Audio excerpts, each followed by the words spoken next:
What's up, y'all?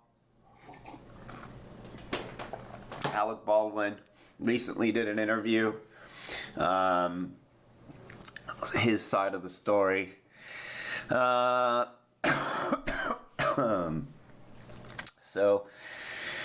I am an NRA certified safety instructor in handgun, rifle, and shotgun. I'm a front sight graduate, front sight Firearms Academy. We're going to watch this and see what ALEC has to say. Good. Any more? ALEC, thank you for doing this. You haven't said much in public since that trip. Yeah, that facial expression was, yeah, definitely don't want to be doing this, but here we go. Your gag saying, why speak out now? Well, I think that there's a criminal investigation, and that could be a while. There's all kinds of civil litigation, and I felt there were a number of misconceptions, most of it from sources I really wouldn't concern myself about, but a couple that I did concern myself about, where there were these authoritative statements about this is what happened. The Sheriff's Department hasn't even released a report to the DA yet. The reason I wanted to sit down with you is because I really feel like I can't wait for that process to end in February, March. I mean, I'm not asking them to speed it up for my benefit. That's ridiculous. But I am saying that they're going to do what they need to do, and I wanted to come to talk to you to say that I would go to any lengths to undo what happened. I would go to any lengths to undo what happened. I think the big question, and the one you must have asked yourself 1,000 times, how could this have happened? Well, there's two things I want to say about that. One is that when I talk about this, my concern is that I don't sound like I'm the victim. Because there is a victim. There's a woman who died, and my friend got shot. He's my friend.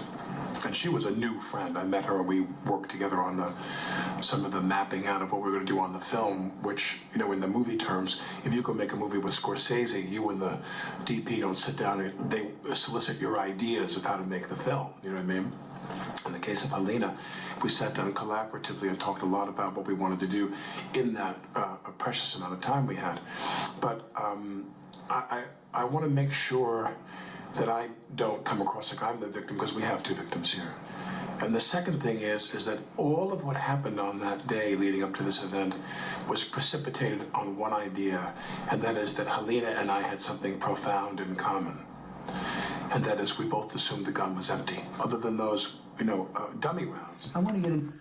Okay, right off the bat, you never want to assume that a gun is empty. Mr. Baldwin's been in enough movies with guns that he should know basic handgun safety skills. Basic gun handling skills.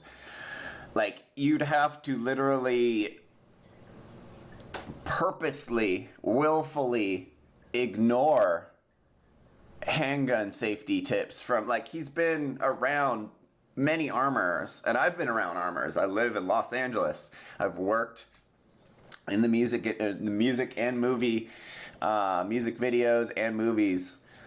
Used to own a casting agency. Like, I've been to literally hundreds of these screenings, and most, if not all, of the armors that I've been around were extremely safe and are constantly, anyone who knows gun safety. If you ever go out shooting with some people, you'll have, the guy who probably owns the guns who's sitting there telling you over and over again, like, make sure when you pick up the gun, you check to see if it's loaded. Make sure you keep your finger off it. Like, it's just kind of a no-brainer, common sense thing. Gun safety is. You'd really have to like put forth effort to not remember gun safety skills, like, that are, passed around by these armors or just by other actors in general. There's a video of Will Smith someone's filming, they're looking at some guns and armors, talking to them, and someone picks up a gun and muzzle sweeps everyone, and Will Smith grabs it out of his hand, clears it, and puts it down. And you can tell, he knows his gun safety skills. And Alec Baldwin's arguably been an actor longer than Will Smith and has probably been in more action movies even, maybe. So it's really odd that you have Will Smith, who's proficient, and Alec Baldwin that literally is willfully ignorant about gun safety skills. Into more detail on the day in a minute, but let's take a step back. But yeah, assuming a gun is empty is like, oh man, that's a classic blunder. I teach my kids, you treat every gun, even if it's a toy that doesn't shoot bullets or doesn't shoot anything, you still treat it as if it is a real loaded weapon, just to err on the side of caution and just to train your brain to always handle anything that looks like a gun as if it is a gun. Therefore, you never have a problem like what this guy is going through right now. What was it that drew you to this project in the first place, to Rust? I'd worked on a project with Joel before. Joel Souza. Right. He did this movie Crown Vic that I produced, and Joel and I stayed in touch. We're friends, and I loved Rust. He said, I want to send you this. And I read it, and I said, I love it. I love it. Rust, a low-budget Western, tells the story of an aging outlaw on the run with his young grandson. Baldwin, the film's star, is also one of the producers. Very excited, so excited that we finally got this made, because every independent film has many faults. Why are they even talking about this? Like typical psycho ego actor. When it finally goes, you feel like a plane. When you finally get some lift under your wings, it's very, very gratifying. I am a purely creative producer. My authorities, why is he looking at him like that? As a producer are casting and script, which are actually married to the role of being a lead actor in a film. So you're not the kind of producer who's looking at the line item of each budget? No. There are basically two types of producers who are really in charge of production. People that raise the money and the people who spend the money. My consultation. So what he's doing right now is marginalizing his responsibility, even though he's a producer of this movie. He's trying to say that his responsibilities have nothing to do with, I guess, ultimately gun handling. Or at least like the responsibility for the guns. Or approvals were completely about casting and about the script. I don't hire anybody in the crew. Not even the cinematographer, no one? No, but he will apprise me of what he's doing. And he'll say to me, I got Helena Hutchins to be the DP. I said, how do you feel about that? Are you excited? I'm very excited. She's wonderful. What did you know about Helena Hutchins before she started working on this? I knew nothing about her until Joel said to me, I got her. She was fantastic. Helena Hutchins, the talented cinematographer praised by many in the industry, was a trailblazer in the field historically dominated by men. Make sure we don't see people walking around their population. Ready? Action. The Ukrainian-born cinematographer quickly gelled with Baldwin. The people who watched The Daily said that her work was beautiful. She was someone who was loved by everyone who worked with and liked by everyone who worked with and admired.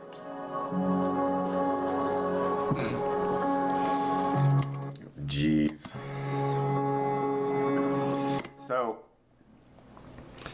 obviously, Alec Baldwin is a very good actor. Actor is a professional liar, basically. These people live very different. Not only is he rich, but he's also famous. Like, these people live very different lives than we live. And,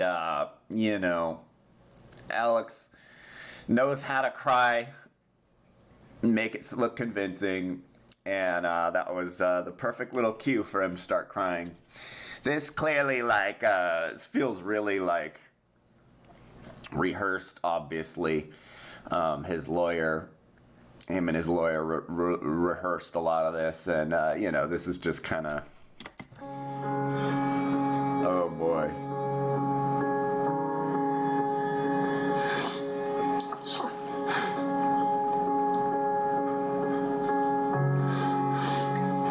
fired I don't see any tears. somebody who worked with her. Rust's 21-day production began filming on October 6th at the Bonanza Creek Ranch, just outside Santa Fe, New Mexico. The ranch has long been a favorite location for filming westerns. We need a place to lay low. Things have a way of escalating out here in the West, but one thing leading to another. The day that I flew there, they've been shooting for a week already. I come the following week on the 11th. That night of the 11th, I had dinner with Helena and Joel, and we talked about some of the compositions I was thinking of to... That was the first time you met? First time I met Helena, yeah. What was your first impression? When I met her, I knew she had that spark. I knew she had that flint to her, that she was going to get that day's work done and get the shots that she wanted. She was very focused. She had a vision for the She was film? very focused. We had a discussion about compositions of shots and what you were shooting, these beautiful tableaus of the West. She had that intensity. Every day you went to work, she would say, "Good morning, how are you? How was your evening?" Boom, it was small talk, go. We weren't going to hang out and chit-chat or whatever. She knew that the clock was the enemy, and we have to move forward. Once on set, Baldwin posts this video. I want to say I look at myself in the mirror, a reflection of this, and I'm really kind of appalled. It's appalling. We're here shooting the film. We start tomorrow, and no, I'm not playing Santa Claus. On the 12th, I had a safety demonstration with Hannah Reed, the armor. 24. Okay. So, if he had a safety meeting, with an armor, the armor usually goes through basic safety handgun, handgun safety skills. And again, I can't fathom how he doesn't already know this stuff. He's been in hundreds of movies. It just makes no sense. year-old Hannah Gutierrez Reed, seen here in photos by the DailyMail.com, was hired as the film's armorer, in charge of all weapons on set. The daughter of a famous Hollywood armorer, Rust was only her second film in this role. She spoke to the Voices of the West podcast about working as lead armorer for her first film before Rust. I was really nervous about it at first, and I almost didn't take the job because I wasn't sure if I was ready, but doing it, it went really smoothly.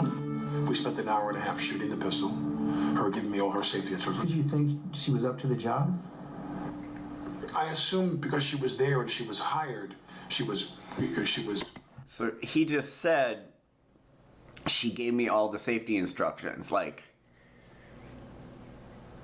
Clearly that means she gave him basic safety instructions. If he sat there, they shot the gun. How does he not already know safety? And B, if he just went through it with this armor and she didn't seem, he says right here, he assumes since she was there and that was her job that she was qualified enough. Obviously, he didn't see any problem with the instructions that she gave him at the time, which, if you're this smart, older man, you'd be able to see if someone's an amateur or if someone's missing some things, and you'd get a little feeling like, this person doesn't seem like, they're supposed to be one of the most responsible people here. And, if they don't seem like they are, you'd notice. But he says right here that she seemed fine, it seemed fine, and that he got safety instruction before they were ever filming. Up for the job. And nothing she did raised any red flags with you? No. This training. Okay, so... Of course you do. What did she tell you? She said things like, remember, this is a blank round, so you have to create the discharge yourself because there's no projectile. So if you shot the gun, you go bang.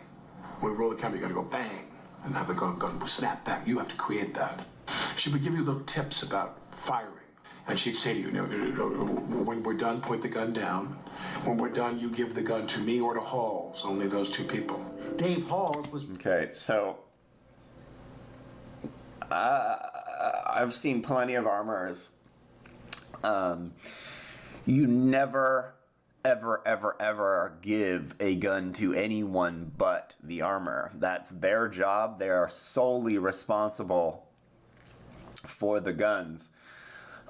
This guy is directing the movie. He doesn't have time to worry or the attentiveness to focus on gun safety and whether or not guns are loaded or not. He's directing the movie, so feeling like this is where Mr. Baldwin starts throwing blame to other people. Was Rust's assistant director, also known as the first AD. Seen here in this IMDb photo. ADs, it's not their responsibility to hold guns or to touch guns at all. He was responsible for keeping the production on schedule. Sometimes we would be on a set that was a very, very cramped set, and they wanted people in that room on an as-needed basis. But if I'm holding the gun and they say cut, I then hand the gun to Halls if she's not there. Yeah, why Halls not? Why would she not be there? If they're filming and she's the armor, she should be there. And some people have said that only the armor should be handled. No. That's inaccurate. Meaning That's not inaccurate. That is how it's done in Hollywood. Like, you know this. If you're ever in a movie, like I've been background in movies where they had us holding guns. You do not. It is strictly the armorer's job to touch guns. Period. Him saying that this is a misconception is BS. in the protocols of the business, meaning Hannah would to hand me the gun 99% of the time, whatever, the preponderance of the time. But when we would say cut, if Hannah was away from the set, I would hand Halls the gun. Hannah Gutierrez-Reed had a dual role on set, armorer, and she was also the assistant prop master for the film. One of the things her attorney has said is that she was hired for 2 positions on the film and therefore was stretched in an inappropriate way. Did she raise any of those concerns with you? No, I assume that It's basically the same job. Armor and prop master. You're a prop master for the gun. Armor technically is kind of is like a repair term. Someone who knows the mechanics and can fix a gun or modify a gun. This is kind of semantics. one who shoots. She wasn't stretched because she had to, basically her responsibility is the guns. The guns are props. The guns are guns. It's the same job. She might have been paid a little bit more because she had to do more responsibility, but it's not something that's overwhelming, having to keep track of a half dozen guns, A lower budget film is stretched, myself included. And I got no complaints from her or the prop department.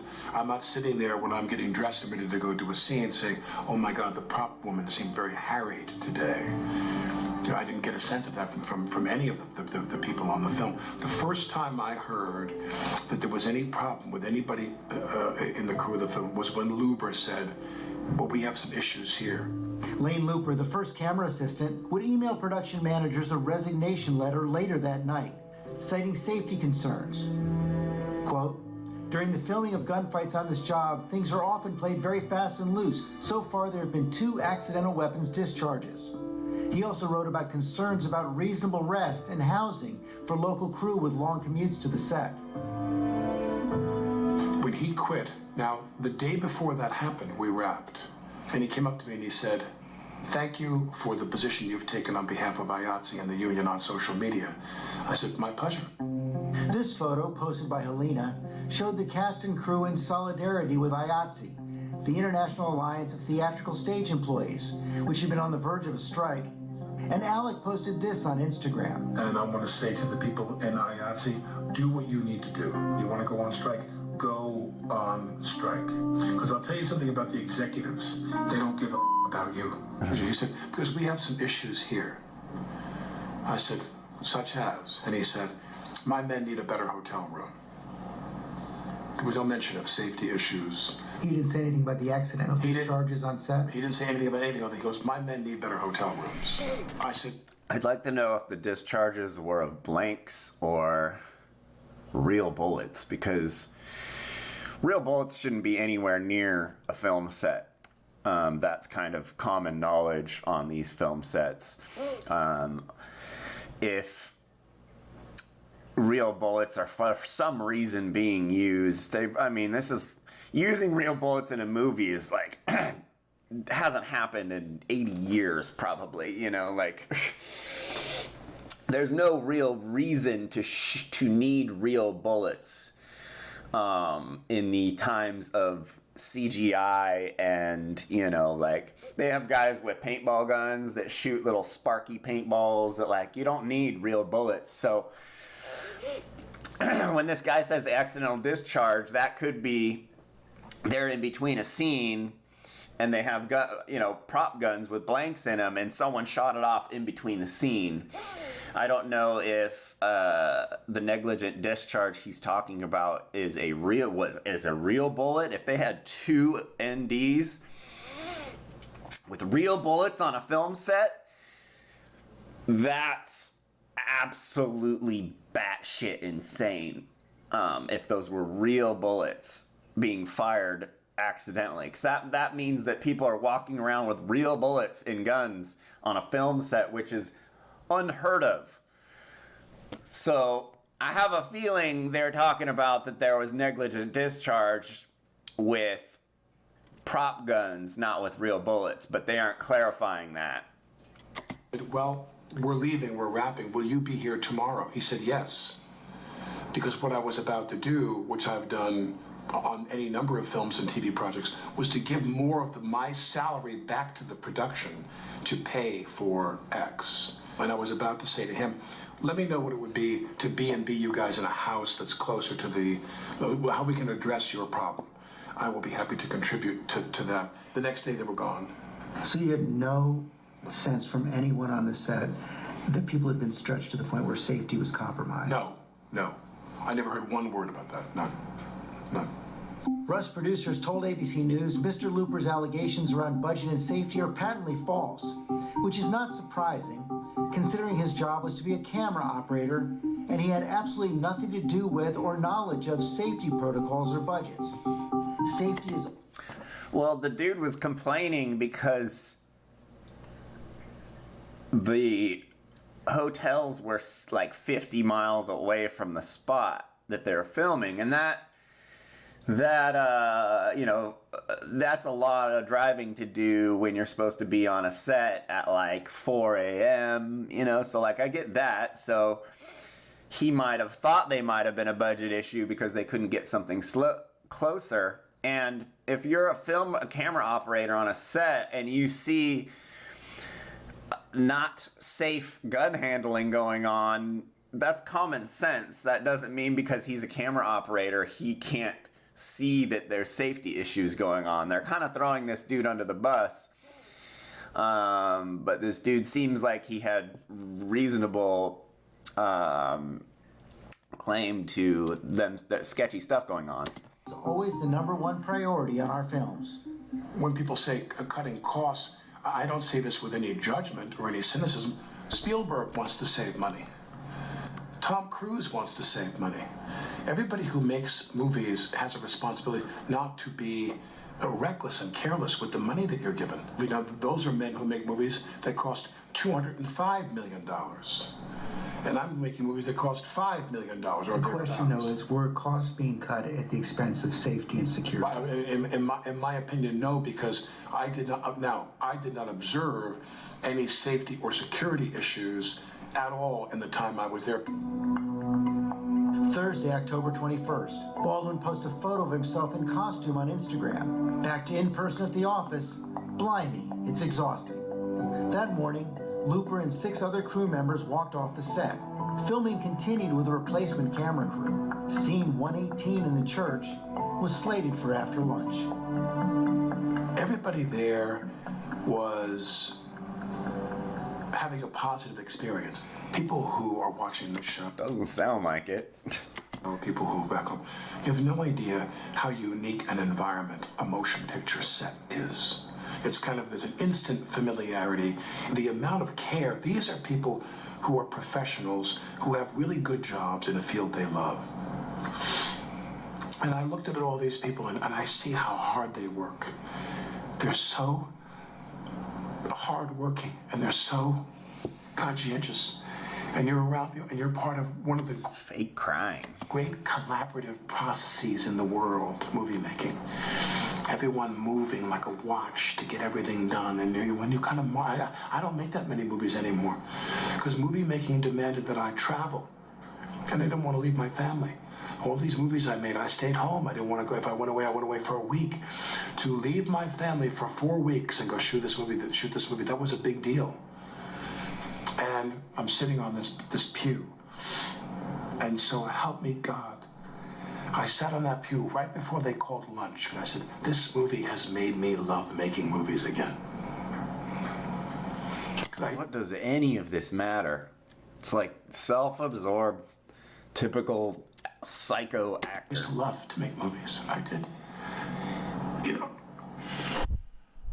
I worked with people once. What is he crying about? Oh my god. What is this garbage? Why is he crying about his acting career? We're here to talk about someone you shot, dude. So they got Tony Hopkins to do the film. What do you make of it? Yeah, looking for you here. And I started sobbing. I just started sobbing because I thought, oh God, I'm gonna have a chance to work with this guy. Any chance you can go easy on me? When they cast me in It's Complicated with Meryl, I thought, I'm gonna get to go make a movie with her.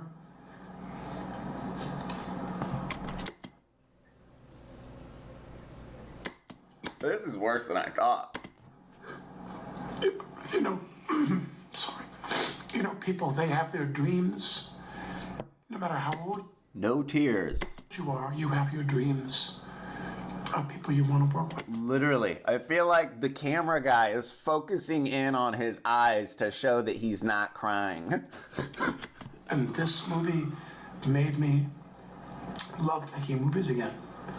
I really thought we were onto something.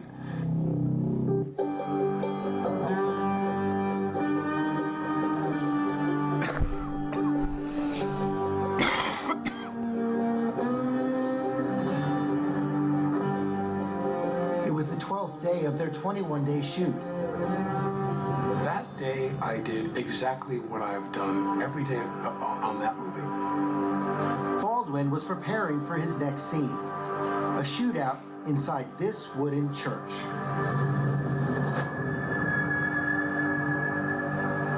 Set the scene right before that happened. You're sitting in a pew in the church. Right. What's the scene supposed to be? The scene is the two guys are there who have got me, cornered, and they think I'm shot pretty bad, and I'm kind of wilting, and they have a gun, and then the sound outside distracts them, and I then draw the gun cross-draw out of my holster, pull the gun up like that, and start to cock the pistol. Cut. I'm handed a gun, and someone declares, they said, "This is a cold gun." Dave Halls. The first AD, in my years on the sets of film, hot gun meant that there was a charge in there, and cold gun meant there was nothing in there. When he's saying this is a cold gun, what he's saying to everybody on the set is, you can relax. The gun is empty. That's what cold gun means. Well, cold gun means there's no charge in there. There could be dummy rounds. A dummy round looks like So, he knew this stuff before. a real bullet, but is completely inert. It contains no explosive charge. And you were rehearsing that scene. Was it an actual rehearsal? There's some disagreement about that, whether it was a formal rehearsal at that time. This is a mark. Now, dummy rounds usually will have some sort of indicator on them that they're a dummy round. Some will have maybe like, a paint drop somewhere, or some of them rattle. Some of them are clear, but I know they use prop bullets. They'll have fake bullets that they'll put in. Like I said, real bullets shouldn't be anywhere near a film set. It should be all blanks and or dummy rounds. Rehearsal where I'm going to show her. She's standing next to the camera. She's like this. You're me. She's got a monitor here. The camera is here filming that way. She takes a monitor that is his monitor, the operator, and turns it toward her. It swivels, and she says to me, "Hold the gun lower. Go to your right. Okay, right there. All right, do that. Now, show it a little bit lower." And she's getting me to position the gun. Everything is in her direction. She's guiding me through how she. At this point, he should have stopped her and been like, "Look, this is dangerous." It's called muzzle sweeping. Pointing a gun at someone, it's called muzzle sweeping. It shouldn't be done anywhere, ever, no matter how many people clear a gun. It should never be done. Never point a gun at something you don't want to destroy. That's like top 3 rules to gun handling. Keep your finger off the trigger. Don't point it at anyone. He's trying to cast blame that she directed him to point it at him. But he's not a robot. He has a brain and common sense. And I think he has a lot more safety skills than he's letting on because of his experience in movies. There's no way he doesn't know you're not supposed to hold your finger on a trigger and or point a gun at someone. He wants me to hold the gun for this angle, and I draw the gun out, and I find a mark, I draw the gun out, I find a cock. And what's really urgent is the gun wasn't meant to be fired in that angle. So if you're shooting directly into the camera lens, you're not aiming. I'm not shooting to the camera lens. I'm shooting just off. Just off. Like in her direction. I'm holding the gun where she told me to hold it, which ended up being aimed right below her armpit. That was what I was told. I don't know. This was a completely incidental shot. An angle that may not have ended up in the film at all. But we kept doing this, and so then I said to her, "Point at my armpit?" Like, is that somewhere you'd say, not like over my shoulder, but my armpit? "Now in this scene, I'm going to cock the gun." And I said, "Do you want to see that?" And she said, "Yes." So I take the gun and I start to cock the gun. I'm not going to pull the trigger. I said, "Do you see that?" She goes, "Well, just cheat it down and tilt it down a little bit like that." And I cock the gun. I go, "Can you see that? Can you see that? Can you see that?" And she says, and then I let go of the hammer. So it's funny because he's pointing like this and doing all this actuating like this with his finger straight out. If he doesn't know gun safety skills, then he'd be doing this. But he knows your finger has to stay off the trigger. So clearly, he knows a little bit more than he's playing on, because he's trying to act like he's never held a gun in his life. And all of a sudden, someone threw a gun in his hand, and he's just being directed. Hammer of the gun, and the gun goes off. So any idiot knows if you pull back the hammer and let it go before it's locked in the back position, that it'll fire the gun. Let go of the hammer of the gun goes off. At the moment. The decisive That was the moment the gun went off, yeah. That was the moment the gun went off. It wasn't in the script for the trigger to be pulled. Well, the trigger wasn't pulled. I didn't pull the trigger. So you never pulled the trigger? No. I would never point a gun at anyone and pull a trigger at them, never. Yeah. Okay, so he just stated that he knows enough gun safety skills that he would never point a gun at someone and pull the trigger. So that's basic. That's the basic handgun skills. And he was just showing, finger straight out. So clearly he knows a little bit of gun safety skills. Like I said earlier, he he has to. So he's just admitted that he does know this stuff. That was the training that I had. You don't point a gun at me and pull the trigger. On day one of my instruction in this business, people said to me, never take a gun and go click, click, click, click, click, because even though it's incremental, you damage the firing pin on the gun if you do that. Don't do that. And Hall's attorney told ABC News that he was watching and agrees that ALEC did not pull the trigger and that his finger was outside the trigger guard. So you have this Colt 45 you just pulled, The hammer as far back as I go without cocking the actual. and you're holding onto the hammer. I'm holding that. I'm just showing her. I go, how about that? Does that work? Do you see that? Do you see that? Do you see that? She goes, yeah, that's good. I let go of the hammer. Bang, the gun goes off. Well, everyone is horrified. They're shocked. It's loud. They don't have their earplugs in. No one was. The gun was supposed to be empty. I was told I was handed an empty gun. If there were cosmetic rounds, nothing but. If you're ever handed a gun in your life, in any circumstances, you check it to see that it's clear or loaded. Every time you pick up a gun or handed a gun, first rule is don't put your finger on the trigger right off the bat. Don't cock the fucking hammer right off the bat. You examine the gun, you pop out the, if it's a revolver, you pop out the tumbler and you see, are there no bullets in there? It's very easy. Even in a revolver, you can see without even pulling it out if there are bullets in it. I mean, you could clearly not see the one that's in the chamber, but it takes 2 seconds. You pull a little pin, pop it out, and you can see that there are bullets. And then if they're dummy rounds, you can see, you know, you shake them or there's a little dot on them or something. It's just the fact that he doesn't clear the gun when it's handed to him. This is the big problem here. With a charge at all, a flash round, nothing. She goes down. I thought to myself. So, since he was giving this gun, if he checked it, he would have seen bullets. And there weren't supposed to be bullets in the gun. So it's not like, oh, I checked it and they look like dummy rounds and they ended up being real bullets. That's not even what he's saying. He straight didn't look at the gun at all. He could have seen very easily that it had bullets in it when it wasn't supposed to have bullets in it. Did she faint? The notion that there was a live round in that gun did not dawn on me till probably 45 minutes to an.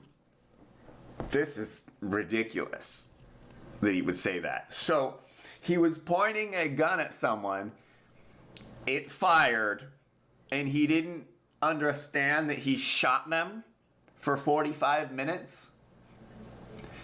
This sounds like something his lawyer told him to say that isn't true.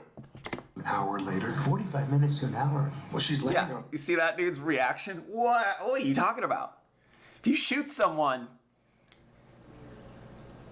and they hit the ground and then someone else is screaming bloody murder and they have blood on them, you don't understand that there was a bullet that came out of the gun?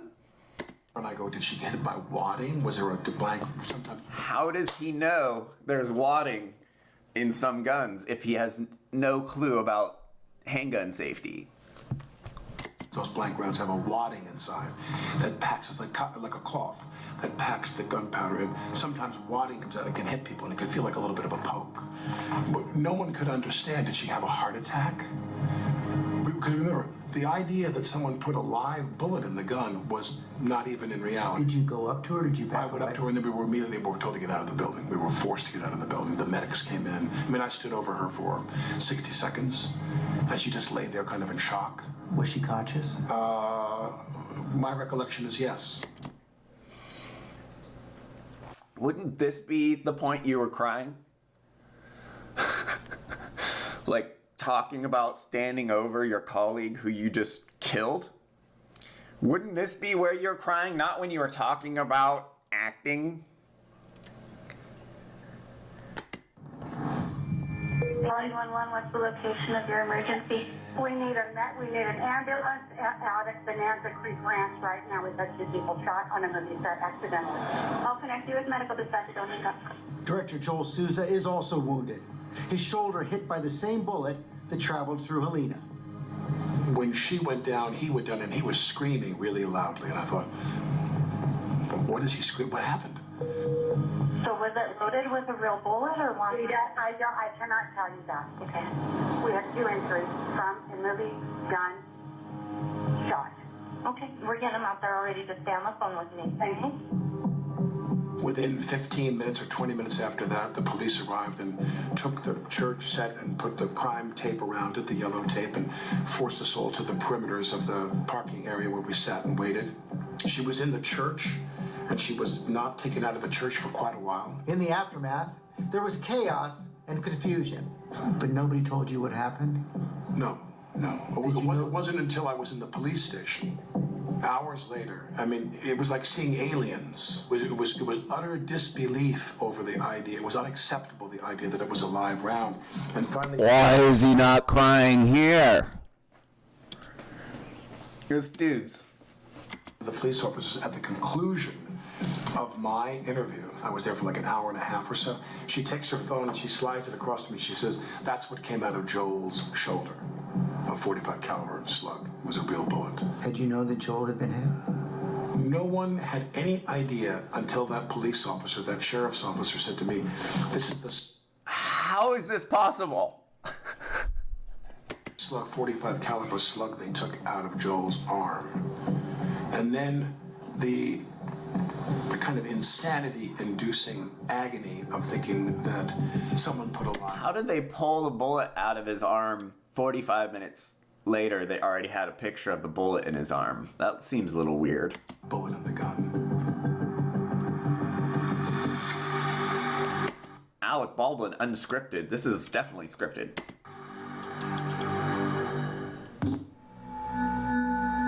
Tonight, breaking news. A fatal shooting on the set of Alec Baldwin's new movie in New Mexico. Something went horribly wrong here in Santa Fe. We've all seen that picture of you off the set in that hour or so after the gun went off. What were you doing? What was going through your mind? At the end of, she was laying there. These few photo shots of him seem really set up. And she was there for a while.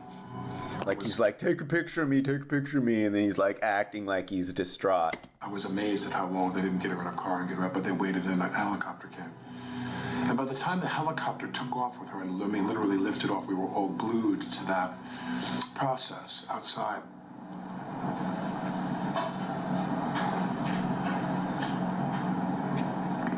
When she finally left, I don't know how long it was she was there, 30 minutes, 40 minutes, it seemed like a very long time.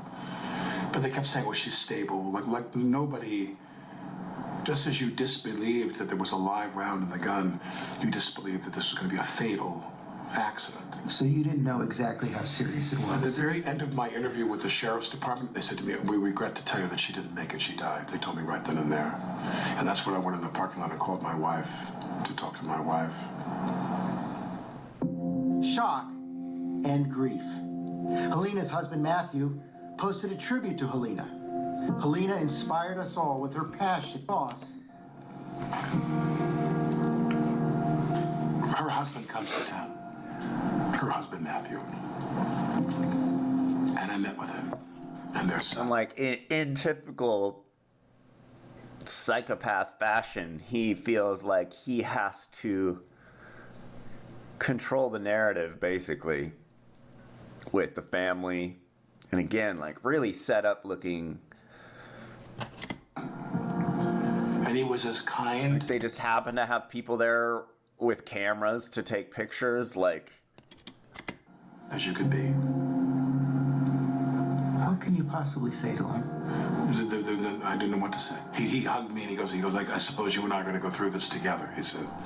And I thought, well, not as much as you are, you know. And his little boy is there, who's 9 years old. I have 6 kids now. I have my older daughter, Ireland, but of the 6 kids that Ilari and I have, my oldest is 8. I have a 9-month-old baby. And I think to myself, this little boy doesn't have a mother anymore. yeah, because of your And I have a great willful ignorance.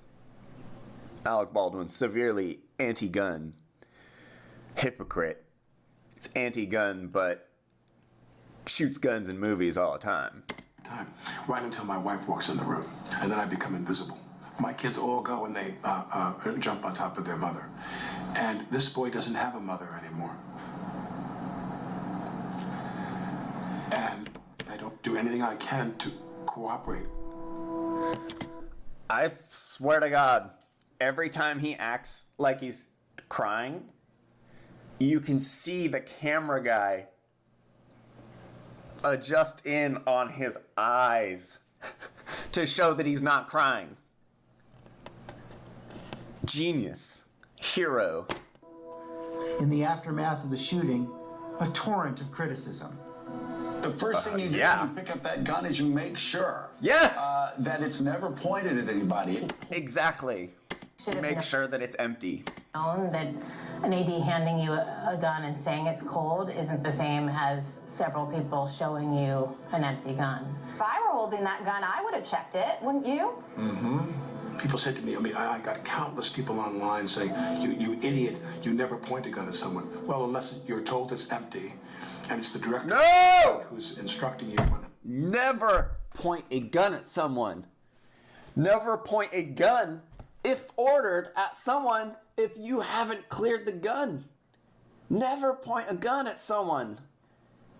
You fool. Then you're gonna go on this show and try and change the narrative. Oh no. This is totally normal when it's not. I know it's not normal. We all know it's not normal. On the angle for a shot we're gonna do. And she and I had this thing in common where we both thought it was empty, and it wasn't. And that's not her responsibility, that's not my responsibility. Whose responsibility is remains to be seen. But I do. Well, there are some who say you're never supposed to point a gun at anyone on a set, no matter what. Unless the person... No, not unless. As the cinematographer who's directing me where to point the gun for her camera angle.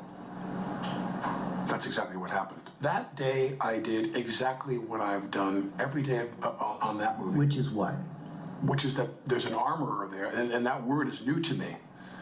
In the years I've been in this What did you call it? It was a prop guy or woman. And the prop person would come, and sometimes they would insist on demonstrating for you and the camera crew. They take the gun if it was a contemporary. Always. Every set I've ever been on, this is what happens. The armor shows, before he hands you the gun, he shows you that it's clear, unless I get that some actors don't know how to take a magazine out and all that stuff, but every film set I've ever been on, the prop guy or the armor shows you that it's clear.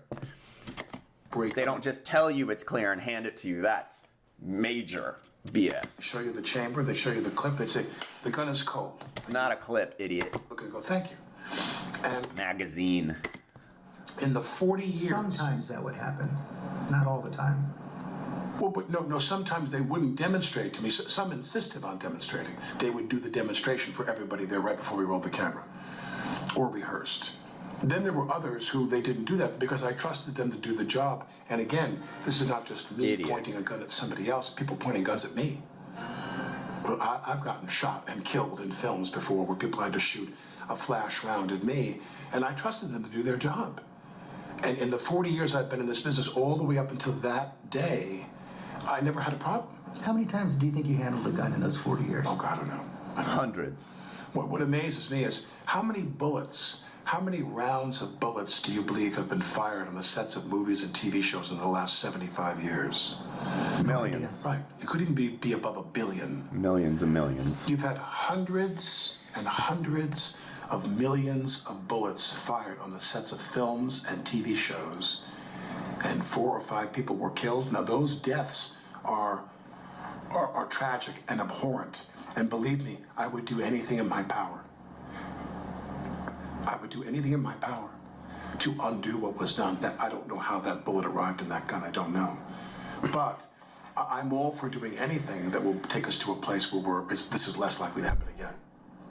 Every single time I'm handed a gun on a set, every time, Mark, they hand me a gun, I look at it, I open it, I show it to the person I'm pointing it to, we show it to the crew. Yes, exactly. Thank you, George Clooney. Every single take, you hand it back to the armor when you're done, you do it again. Right. Everyone does it. Everybody. Everyone does this. Everyone does this. It's mandatory. How do you respond to actors like George Clooney who say that every time they were handed a gun, they checked it themselves? Well, there were a lot of people who felt it necessary to contribute some comment to the situation, which really didn't help the situation at all. You have your protocol. That helps the situation. Pointing out the problem, pointing at where you fucked up and shot someone definitely helps the situation because we know what was done wrong, so it won't be done again in the future. Calls, you check the gun every time. Well, good for you. Good for you. I mean, I probably handled weapons as much as any other actor in films with an average career. Again, shooting or being shot by someone. Yeah, or he muzzle swept him right there. Wow, why would they use that? They literally use him muzzle sweeping someone in a video, in a movie, as a piece of, oh my God. With an average career. Again, shooting or being shot by someone. And in that time, I had a protocol, and it never let me down. Why did you choose in your 40 years not to check the gun yourself? What I was taught by someone years ago was, as I said, if I took a gun and I popped a clip out of a gun or I manipulated the chamber of a gun, they would take the gun away from me and redo it. The prop person said, don't do that. When I was young. And they'd say, one thing you need to understand is we don't want the actor to be the last line of defense against a catastrophic breach of... Whoever told him this is a fucking idiot, and he's basically said, I learned a bad habit once when I was young, and I never corrected it. Even though I was corrected on every film set I ever worked on, I was corrected by a prop person and shown the correct way of doing it. I just continued the bad habit, the wrong way of doing it. He's basically admitting negligence in this interview. Like, legally admitting ignorance. With the gun. My job, they told negligence. Me, man or woman, my job is to make sure the gun is safe, and then I hand you the gun and I declare the gun safe. The crew's not relying on you to say that it's safe. They're relying on me to say that it's safe. When that person... This is horse shit. ...who was charged with that job handed me the weapon, I trusted them, and I never had a problem. And this was from the beginning of your career? From day one. There's one person that's supposed to make sure that what is in the gun is right and that what's wrong is not in the gun. One person has that responsibility to maintain the gun. And what is the actor's responsibility? Ooh. I guess that's a thing. Ooh. That's a tough question because... No, it's not a tough question. It doesn't matter if you're an actor or not an actor. If someone hands you a gun, you clear it to make sure that it's loaded or not. Actor's responsibility going this day forward is very different than it was the day before. No, it never was that way, Mr. Baldwin. It's always been extremely strict in the past. Yeah, now I can't. First of all, I can't imagine I'd ever do a movie that had a gun in it again. Yeah, you shouldn't. And I can't. When you say being so anti-gun to begin with, you should have never done any movies with guns in them. You douchebag. What is the actor's responsibility? The actor's responsibility is to do what the prop armorer tells him to do. No. And we did not have a problem. I mean... No. I understand there was an accidental discharge at one point on the set of a blank round, but we did not have a problem for me until he said it was a blank there, so that needed to be pointed out earlier on in this story. That day, everything gets slowed down. It's a Zapruder film-esque here. And the issue with that is there's only one question to be resolved, only one. And that is, where did the live round come from? It's true, but obviously there's a bunch of bullshit in that story, and he's just straight wrong about a lot of things, and I think he's somewhat legally responsible for what happened, for sure. Anyway, talk to you guys later. Peace.